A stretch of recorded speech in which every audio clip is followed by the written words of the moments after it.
And welcome to The Case for Childcare plus Co-working, a model that empowers families and neighbourhoods. That is the title of this magnificent report that Georgia has put together, and we talk about it in this podcast episode, and we'll be doing more episodes about this.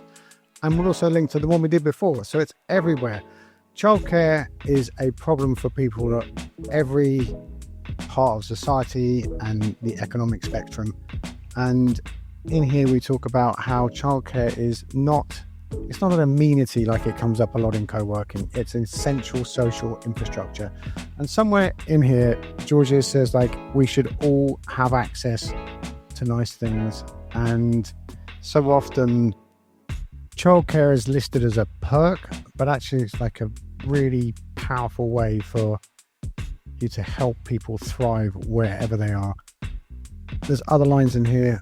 We have a conversation about building bridges, not just bonds, more important than ever. And that came up in the 2026 Endelman Trust Barometer, which I will link to in the show notes. We don't mention it here, but it's very relevant to what we're talking about.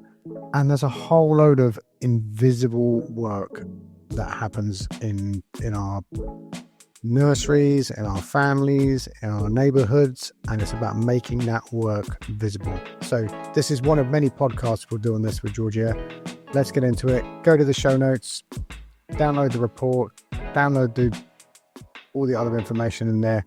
Really hope you enjoyed this. Hello folks, it is another Co-working Values podcast. I'm going to not say anything, get right into it today because we've got lots to cover. It's Georgia Norton back from the other side of 2025. And this is going to be different this time. What are you known for and what would you like to be known for now? Hi, Bernie. Thanks for having me back. Well, I have my name on a big report about co-located settings juxtaposing co-working with childcare. So it's definitely moved on since our last conversation when I said I wanted to get more of my own ideas out there. So maybe I'm known for bringing to the world some of these stories that I really felt hadn't been told. There's not enough research done on this. What I would like to be known for is, in making an impact. I mean, it would be dreamy if some of the things I'm working on now, putting that report to work to help inspire entrepreneurs to defend the childcare workforce, some of the good stuff I didn't realize before, as you know, in the set, running one of these co-working spaces, I'd ever have a chance to influence policy or work with academics, so I've kind of gone beyond the co-working walls. I don't really know where that's going yet. If that's... No. I was like, don't know where to go either. Look at us, all excited about a report about co-working and childcare. I find when I write a blog post, there's things that go in there that I wish I would be able to talk about more, and it just wasn't practical in the thing. So what did you have to leave out the report that you really wanted to have in there, or topics you'd like to develop more?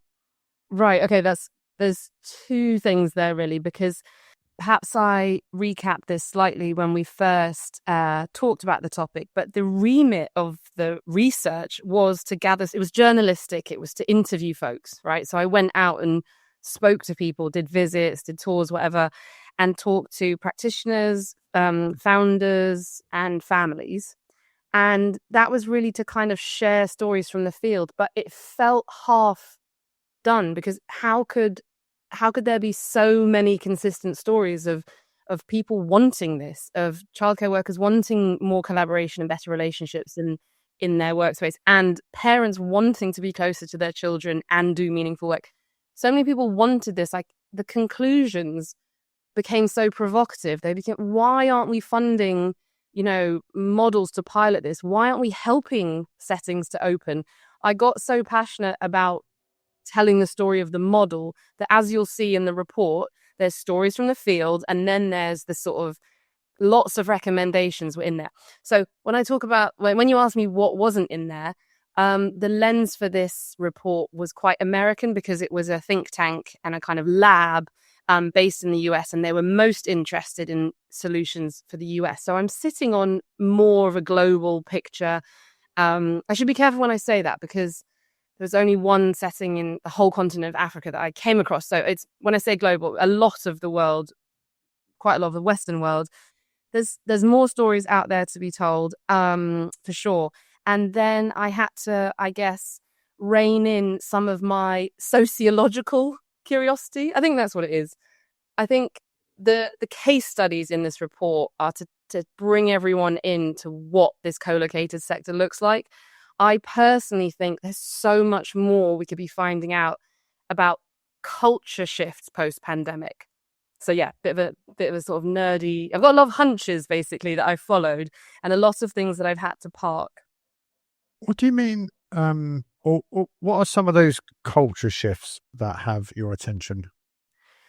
Well, so at Playhood, the setting in North London, that I was a member and then joined, the running of, we did a survey nationwide to try and see if some of the things that we were seeing were scalable and happening further afield around reprioritizing since the pandemic.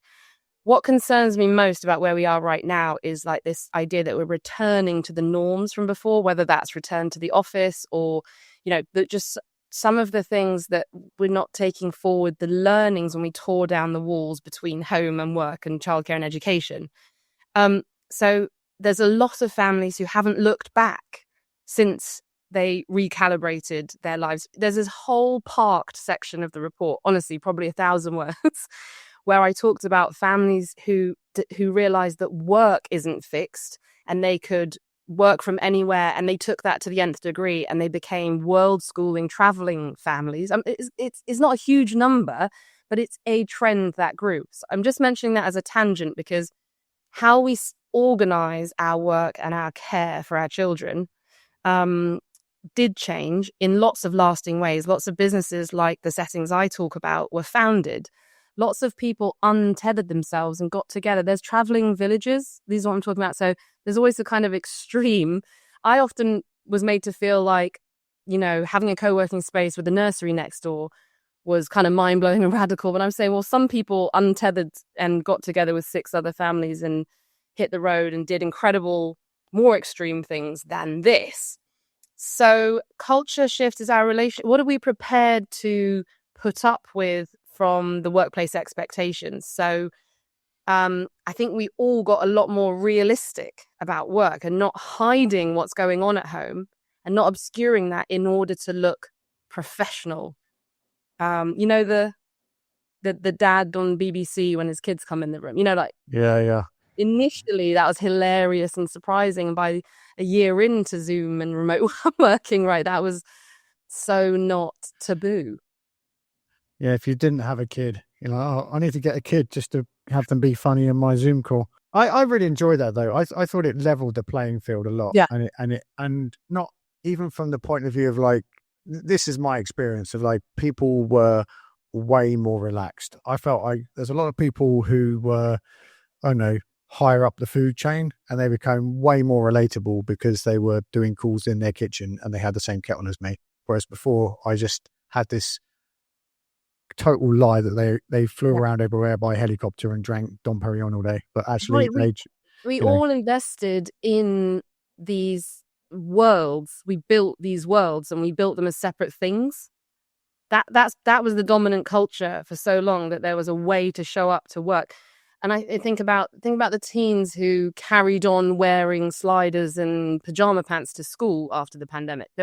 I'm thinking about my nieces and nephews here, but I've got one of those. Yeah, and there's things that maybe we all loosened our standards, and that some people will say that's a bad thing. But I think we just got more realistic about, let's not waste any time on that project, on that separation of the things. There's this great, oh gosh, I've forgotten who it is now, sociologist, the name will come back to me. The difference here, that I think what we're talking about, is the difference between bonds and bridges, and how we need both as humans.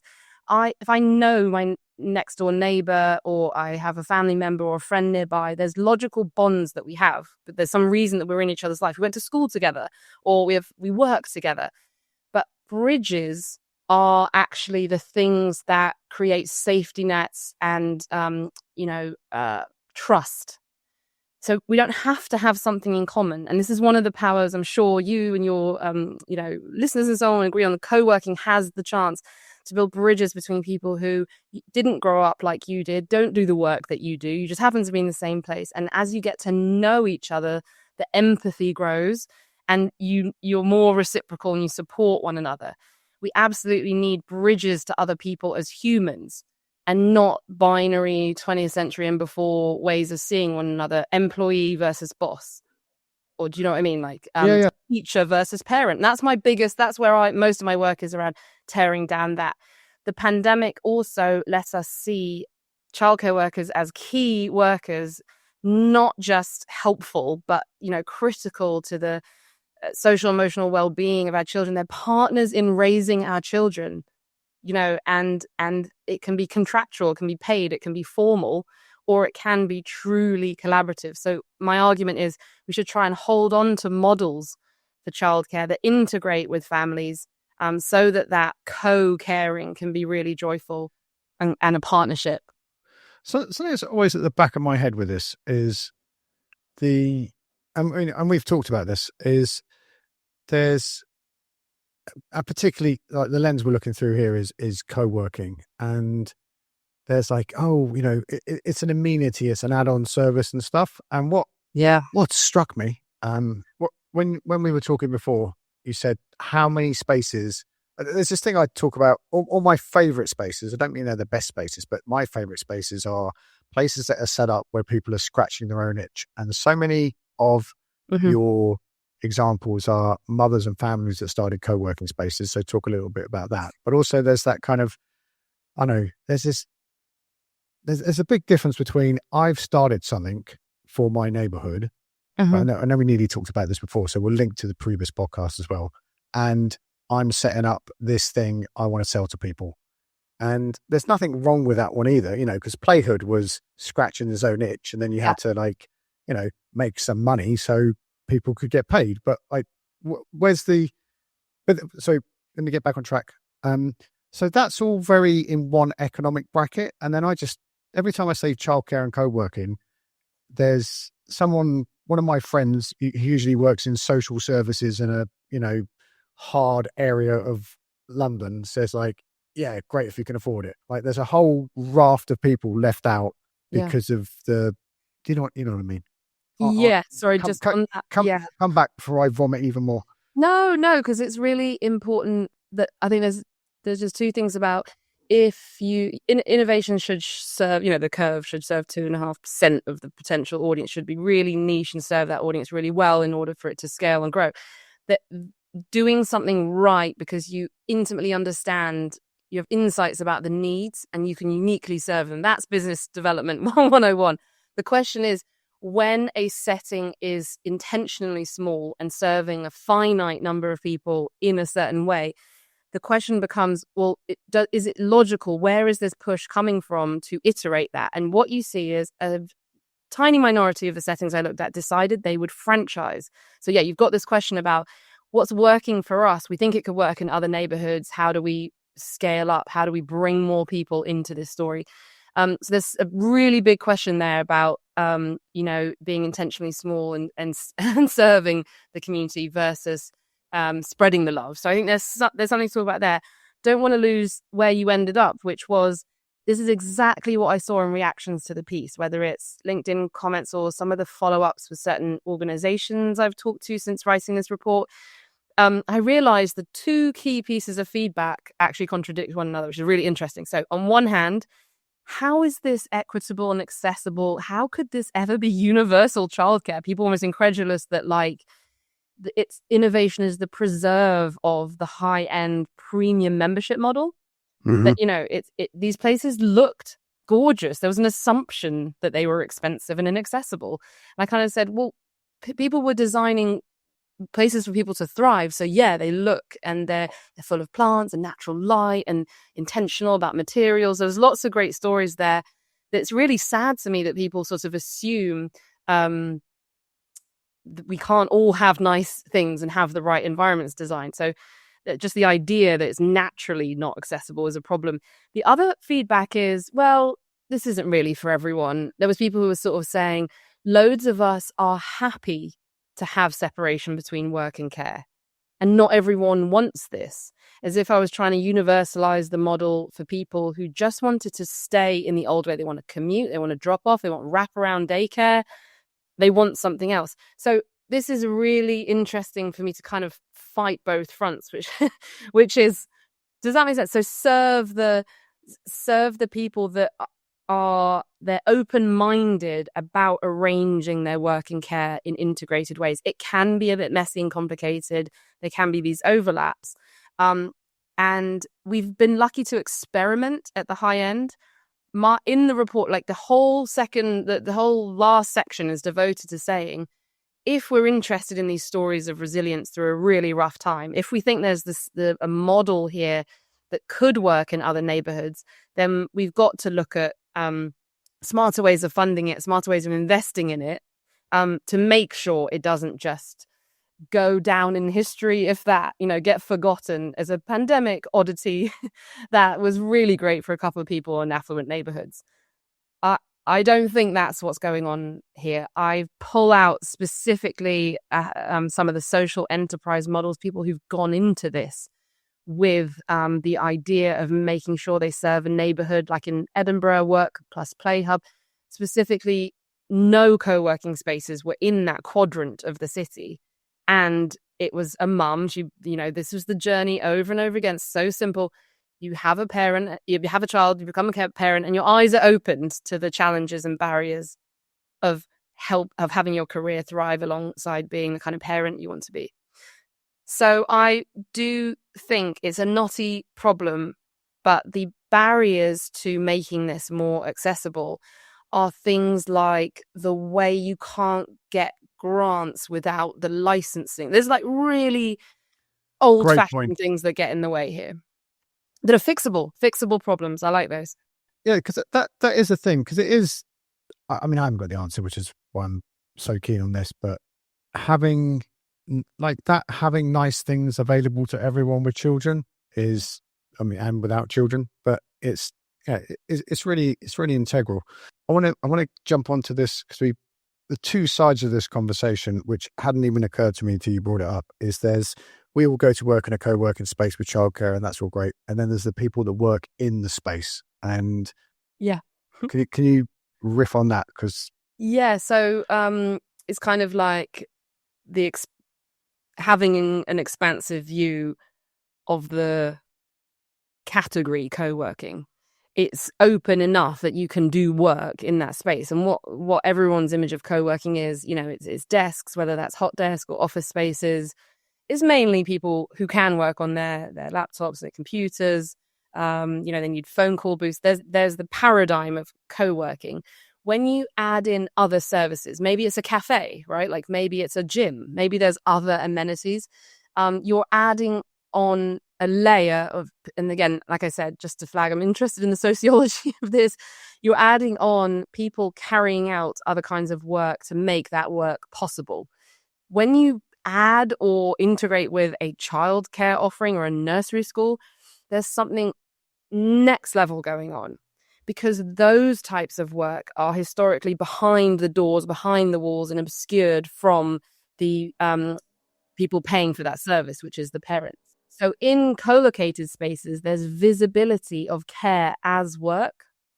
And it like I said, there's some messy overlaps, interesting stuff to get into. The children also aren't that used to, or pre-pandemic weren't used to seeing their parents in their work mode, doing work and knowing what that looked like every day, what their parents did all day.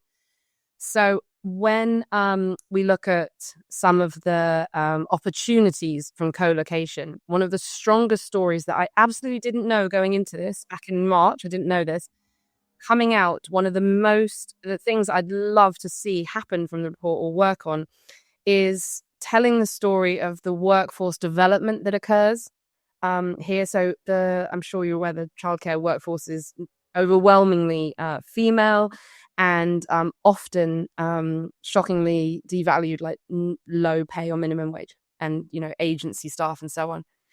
So because they're on site, a story, again, this is pretty qualitative, pretty anecdotal, but what I was seeing in all kinds of different settings was really respectful working conditions, really fair and better remuneration for the childcare workers. The whole sector is struggling right now to recruit people into the degrees and the qualifications. There's not enough people coming in. There's not enough people getting the qualifications. Recruitment is so tricky in all care sectors right now. It's not appealing work. It's got such an emotional labor investment.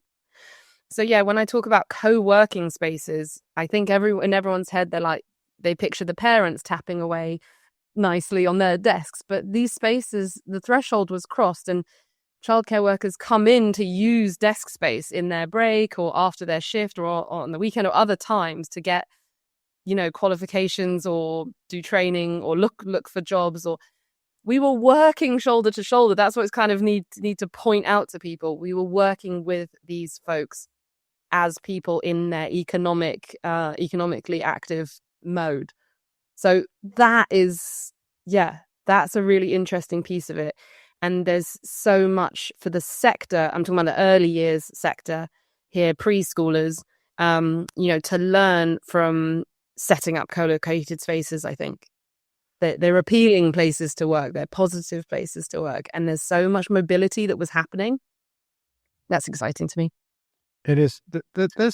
It brings that scene you just described of people sitting together. Like my favorite thing is not my favorite thing ever, but when people say co-working, I actually think of like getting a table at an event or something where everyone who's working needs to sit down and open their computer and get their work done. And then you end up sitting with the tech guy, the speaker, the guy serving the coffee because he's had to open his thing and send some invoices. So there's all these people, I don't want to get too rose-tinted romantic about it, but there's all these people working, and nearly everyone, sorry, not nearly everyone, but a computer and access to the internet is a part of a lot of people's work. Yes. So when you all like crash around together, what are you doing? I mean, you probably don't talk at that much level, but it's another thing of breaking down the barriers. Like you said in the beginning, about how the pandemic leveled the playing field because we realized everyone had kitchens too, I don't know what quite to do with it, but I really enjoy that feeling of like connectedness. I think it's another available lever of connectedness. And again, I don't want to be too, it's all great if we're all connected, but it breaks down barriers. Is that the language you would use? That is absolutely. There was this brilliant post I saw the other day that was saying one of the simplest everyday acts of resistance to, I'm sure you know what I mean when I say all of the movements going on politically right now and what's under threat right now in terms of our rights, and is just believe that people who aren't like you are friends. Like the idea of friendship, the idea of conceiving as people that you don't know as potential friends, and that we put up walls when we all label. That's the problem in the States right now. Again, a lot of the writing was about the States. There's a big laziness around just labeling either your political party, your leanings, or who you are in terms of identity. It's just so laughable, isn't it, that people could identify as one thing, one clear thing. We all know that is not human lives. We're not one pure ethnicity. These are myths. Gender is a spectrum. There's so many different things we can say here. So if we're going to keep saying that we are working and then we're our family is completely backgrounded, or when we're a parent and we're with our children, we are not then a doctor or cleaner or lawyer, whatever else might be part of us. Sorry, that was a roundabout way of saying that openness, that open-heartedness and open-mindedness to being around other people is absolutely critical to our social cohesion right now. And I think there's a big misconception that working from home, as it was always, again, the fake binary, there's not these offices or homes. We've lived in that liminal space of co-working in our neighborhood with others. Like you say, it can be around a table, but just with other people. That is our species' need. And we keep being forced apart, and you keep saying, well, who benefits from that? who benefits from getting parents back to work really early and face fake headlines like free 30 hours childcare? It's all spin, right? It's not how it really works. We have to modernize the infrastructure around family life. That's what we learned from the pandemic. You know, you get taxed on your gross income as a parent. You have to have, if you have like a nanny, you have to pay. You're supposed to operate your family like a business, and yet the systems that make that work possible, it's like they don't exist, and the operating costs like childcare don't get deducted. It is like childcare costs are exactly what you just said. Yeah, like insane. it's Do you ridiculously unfair, and again, it's disadvantaging families. So there's a lot of structural ideas here that just jamming these two services together in neighborhoods starts to chip away at like beliefs about us having to accept those, just roll over and accept some of this stuff. No, these models show a different way. They show what families want when they get to choose. There's loads of people who just don't have choices, and that's really unfair. Of the people that have experimented, it's just really important that we show there's these middle grounds. You don't need to, you know, they're like these micro schools, micro nurseries with the co-working. Small solutions are showing that you don't need to go for the private equity backed chain all the time, or like the nursery at the school that's massive. There has to be entrepreneurs and fringe things, trying things out. You know, I think there's like two things just to wrap up is when I studied education at school, universities, Georgia, let me tell you, I know so much about education, but what I was, you know, there's a few methodologies, particularly Summerhill School, I just absolutely fell in love with. And Joe Pete, my incredibly smart professor, it's like, you know, we can't have the whole national, whatever we call it, you know, kind of every school in the country running like that. And I mean, it was only 5 minutes in class for me to get it, but it was like, oh, yeah, I see what you mean. Like, not everyone's going to fit in everything. So I think I'm always a big advocate of, I like to seek out things that are like, you know, there's only one or two of them. You know, I don't like chains. I like one or two of them. Yeah. I think that's really important for character of the thing and also our relationship with things and each other. Brilliant. And Yeah. I want to, I mean, you could disagree with me, but like, I would like to, I would hope that what Karina did in Edinburgh is like the way forward. Yeah. Because then it's all the things we need, but they're like very, not personal, like personal shopping, but you know, they're adapted to that situation and environment. Is that right? These adaptive, that's the big word to take away here. Again, when we make hybrid businesses, break down these walls, they also then grow and adapt to needs. That's my big Karen, who I work at Playhood with, is always teasing me about bringing it back to the mycelium model, this lichen approach. We need to be site specific, and we also need to grow and adapt to meet each other's needs. I'm sorry, I'm sounding like such a shameless optimist here when the world is so on fire. But I've sort of had a taste of a better way of arranging things, and heard enough similar stories to reinforce it. So I'm going to keep trying to get out there and tell this story, and potentially even going to the House of Lords in June to share some learnings and policy ideas. So it's rolling, and love to come back and tell you more about that.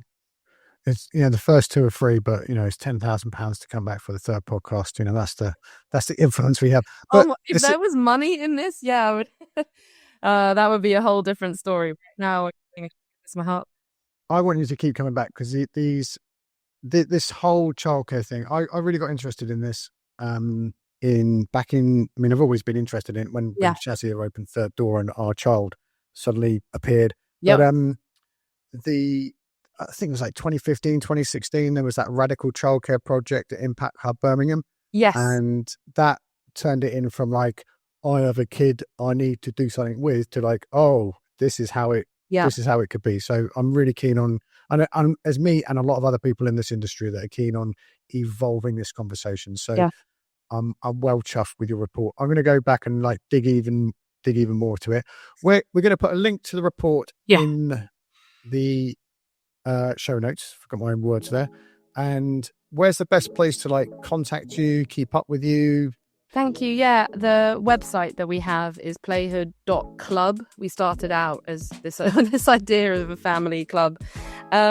So yeah, that is where we're putting updates about what we're doing, and really getting interest right now in intergenerational working, meaning bringing in that third generation. So I'm looking at childcare and elder care, and lots more co-location opportunities. There's so many great sites in our communities already that we can be doing more with to connect people. So that's another new project I'm really excited about. Ace, thank you very much for Thanks for having all me. that. Cheers, Benny. You're welcome on a very regular basis. Okay. Brilliant. See you, mate. Thanks for listening today. To be honest, we just actually had to stop talking there because there's so many layers to this. It's not just desks and nurseries. There's a massive web of how this social and community infrastructure is present in and around this childcare conversation. So go to the show notes. There's the link to Georgia's report with New America, and there's lots of other resources, and we'll probably link to Citizens as well. And this podcast is on Substack, and the best way to get to this every week and delivered directly to your inbox rather than an app on your phone is by subscribing to the Substack. And we publish twice a week. There's loads of episodes, 300 and something episodes going back there, all about topics that we touch on in this particular episode. And there's links to all the events coming up. There's Co-working Operators Weekend. There's Unreasonable Connection in the London Coworking Assembly. There's the Workspace Design Show. There is European Co-working Day coming up, and there's the Co-working Alliance Summit. There's not enough room to explain all of those things to you, but there is a link in the show notes. Really appreciate your time and attention today, and wherever you are in the world, be careful out there. It is a jungle.